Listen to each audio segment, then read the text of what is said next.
आपण ମାନେ ତ ଜାଣିଥିବେ ଆଜିକାଲି ଆମ ଶରୀରକୁ ସୁସ୍ଥ ରଖିବାଟା କେତେ କଷ୍ଟକର।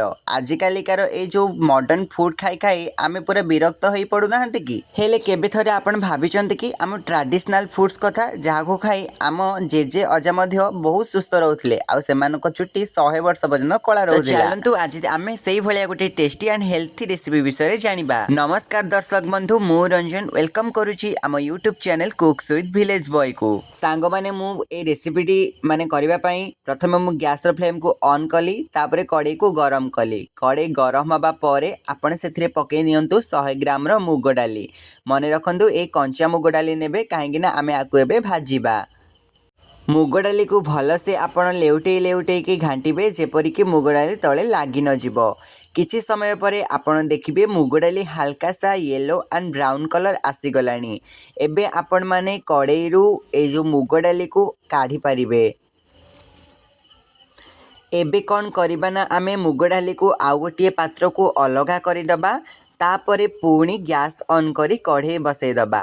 କଢ଼େଇ ଗରମ ହେଲା ପରେ ସେଥିରେ 2 ବଡ଼ ଚାମଚ ଆମେ ରିଫାଇନ୍ ଅଏଲ୍ ନେଇଯିବା ଆଉ ସେଥିରେ ପ୍ରାୟତଃ 5 ଗ୍ରାମର ସୋରିଷ ମଧ୍ୟ ଦେଇଦେବା। ସୋରିଷ ଫୁଟି ସାରିଲା ପରେ ମୁଁ 2ଟି ପିଆଜକୁ ଲମ୍ବା ଏବଂ ସରୁ ଭାବରେ କାଟି ନେଇଛି, ଆପଣମାନେ ସ୍କ୍ରିନ୍ରେ ଦେଖିପାରୁଥିବେ। ତ ସେଇ ପିଆଜକୁ ନେଇକି ଆମେ ଫୁଟଣରେ ଆଡ଼୍ କରିନେବା। ତ ପିଆଜ ପାଚି ସାରିଲା ପରେ ବା ଟିକିଏ ୟେଲୋ ହୋଇସାରିଲା ପରେ ଆମେ ସେଥିରେ କଞ୍ଚା ଲଙ୍କା ଆଉ 2ଟି ରସୁଣ କୋଲାକୁ ମଧ୍ୟ ଛେଚିକି ରଖିଥିବା, ସେସବୁକୁ ମଧ୍ୟ ଆଡ଼୍ କରିବା ଏବଂ ଭଲ ଭାବରେ ତାକୁ ମେଲ୍ଟ କରିନେବା।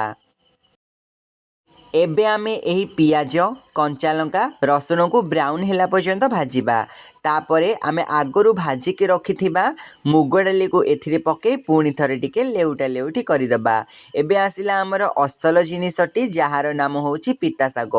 ଆପଣଙ୍କୁ ଏଇ ଶୀତ ବା ବସନ୍ତ ଋତୁରେ ଆରାମସେ ଆପଣଙ୍କର ଯେଉଁ ଗାଁ ଯଦି ଥିବ, ତାହେଲେ ସେଇଠି ଆପଣଙ୍କର ଯେଉଁ ପଦର ଥାଏ, ପଦର ଗୁଡ଼ିକ ଯେଉଁଠି ଫସଲ ଚାଷ କରାଯାଏ, ସେଇଠି ଏଇ ଶାଗ ଆପଣଙ୍କୁ ଆରାମସେ ମିଳିପାରିବ।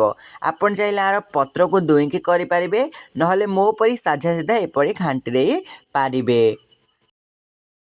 ତାପରେ କ'ଣ କରିବେ ନା, ସେଇ ଯେଉଁ ପିତା ଶାଗକୁ ଆପଣ ଏଥିରେ ପକାଇ ସାରିଲା ପରେ ଏଥିରେ ଆପଣ ଭଲ ଭାବରେ ଘାଣ୍ଟି ଦିଅନ୍ତୁ ଏବଂ ପ୍ରାୟତଃ 100 ml ପାଣି ଦେଇକି ଆକୁ ଟିକେ ଘୋଡ଼େଇ ନିଅନ୍ତୁ।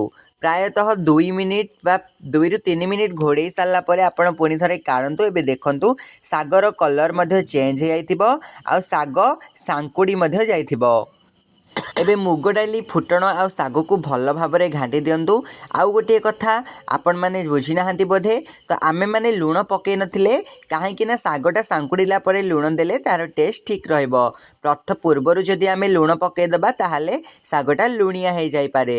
ତ ମନେ ରଖିବେ କଥାକୁ, ଯେତେବେଳେ ଶାଗ ସାଙ୍କୁଡ଼ିବ ଆପଣ ସେଥିରେ କିଛି ସ୍ୱାଦ ଅନୁସାରେ ଲୁଣ ପକାନ୍ତୁ ଆଉ ପୁଣି ଥରେ 200 ml ପାଣି ଦେଇ ଶାଗକୁ ଫୁଟିବାକୁ ଛାଡ଼ି ଦିଅନ୍ତୁ। ଏବେ ଆପଣମାନେ କ'ଣ କରିବେ ନା, ସେଇ ଘୋଡ଼ଣୀକୁ ପୁଣି ଥରେ ଢାଙ୍କି ନିଅନ୍ତୁ।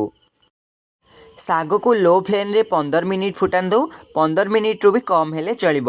ତାପରେ ଢାଙ୍କୁଣୀକୁ କାଢ଼ି ଦେଖନ୍ତୁ ଆପଣଙ୍କର ରେଡ଼ି ହୋଇଗଲା ଏବେ ପିତା ଶାଗ ରେସିପି।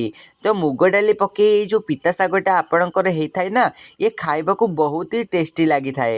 ତ ଆପଣମାନେ ବି ଚାହିଁଲେ ଟ୍ରାଏ କରିପାରିବେ ଆଉ ଆପଣଙ୍କ ଘର ଲୋକଙ୍କୁ ବି ଖୁଆଇ ପାରିବେ। ଏହି ରେସିପିଟା ତ ବହୁତ ସହଜ, ଆକୁ କରିବାକୁ କୌଣସି ଇମ୍ପୋର୍ଟାଣ୍ଟ ଇନଗ୍ରେଡ଼ିଏଣ୍ଟସ୍ ମଧ୍ୟ ଦରକାର ନାହିଁ। ଆପଣଙ୍କ ଘରେ ଥିବା ଇନଗ୍ରେଡ଼ିଏଣ୍ଟକୁ ବ୍ୟବହାର କରି ଏବଂ ସିମ୍ପଲ୍ ତରିକାରେ ଆପଣ ଯେମିତି ସଜନା ଶାଗ ତିଆରି କରୁଛନ୍ତି, ଏହି ଶାଗକୁ ମଧ୍ୟ ତିଆରି କରିପାରିବେ। ଏଥିରେ ମୁଁ ମୁଗ ଡାଲି ଟିକେ ଅଧିକ ପକାଇଛି, କାହିଁକିନା ମୁଗ ଡାଲି ଟିକେ ଅଧିକ ପକାଇଲେ ଶାଗର ପିତା ଅଂଶଟି ଟିକେ ଜଣାପଡ଼େନି। ନହେଲେ ମଧ୍ୟ ପିତା ଶାଗ ଯଦି ପିତା ଅଂଶ ଜଣାପଡ଼ିଲେ ମଧ୍ୟ ଆମକୁ କିଛି ଖରାପ ହେଇନଥାଏ, ଖାଇବାକୁ ଏହା ବହୁତ ଟେଷ୍ଟି ଲାଗିଥାଏ। ତ ପଖାଳ ସାଙ୍ଗକୁ ଗୋଟିଏ ମାଛ ପିସ୍ ଆଉ ତା ସହିତ ଲୁଣ ଲଙ୍କା, ପିତା ଶାଗ ଆଉ ବଢ଼ି ଚୁରା ସାଙ୍ଗକୁ ଟିକେ ମିକ୍ସଚର୍, ଆଉ ଏଇଟା ତ ହେଉଛି ଆମ ଓଡ଼ିଆ ଘରର ପରମ୍ପରା। ତ ସାଙ୍ଗମାନେ ଯଦି ଆମ ଭିଡ଼ିଓଟି ଭଲ ଲାଗିଥାଏ ତାହେଲେ ଭିଡ଼ିଓକୁ ଲାଇକ୍ କରି ଚ୍ୟାନେଲକୁ ସବସ୍କ୍ରାଇବ୍ କରନ୍ତୁ।